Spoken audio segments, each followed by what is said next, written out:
Ukrainian President Volodymyr Zelensky is now warning that Russian forces now control some 20% of his country as the Kremlin makes a major push to claim the Donbas region.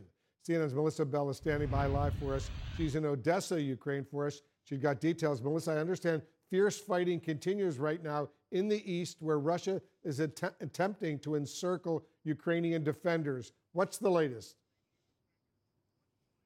Really, that part of the country, Wolf, where it had concentrated its manpower, its firepower, still sending more equipment up that way these last few days, that appears to be bearing its fruit, not just Severodonetsk, but other cities, we're told by Ukrainian armed forces, that are under severe attack, and particularly Bakhmut, that important city for Ukrainian supply lines. Elsewhere, Ukraine is mounting a counteroffensive down in Kherson, but it is a line now very difficult, of course, to work out what's going to happen next. On 20% of the country, Wolf, that part of Ukraine beyond our reach. We were hearing from President Zelensky earlier today saying some 200,000 children, he says, have been taken from Ukraine. Difficult for us to say. We have no access to that part of the country.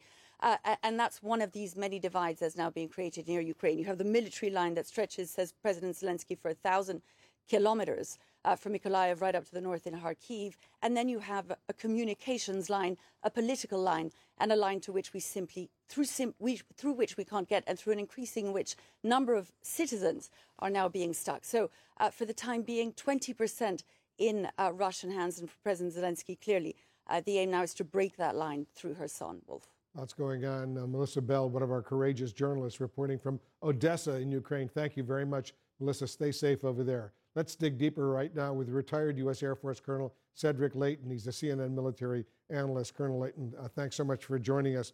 Where exactly are these lines of control, as they're called tonight, with Russia now holding, about a fifth of the country? Is that right? That's right, Wolf. A fifth of the country, it's about the size of Mississippi, is the territory that the Russians control in Ukraine. So if we look at the map here, what we are seeing is an area that goes from Kharkiv down this way, all the way toward Kherson.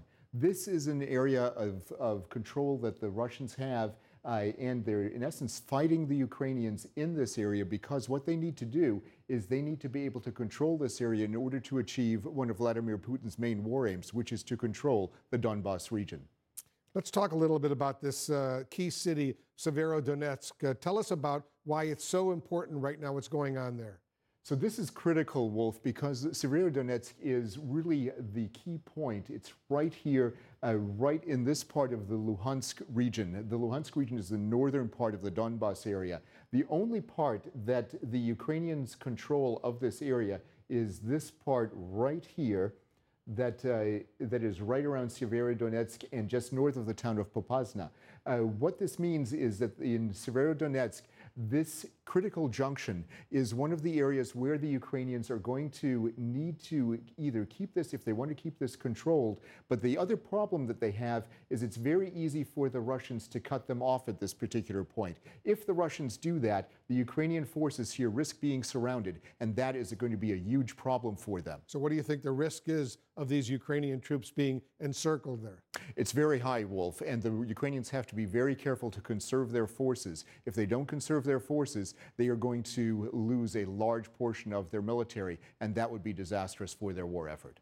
So you think there's a limited window right now where the Ukrainians potentially could withdraw?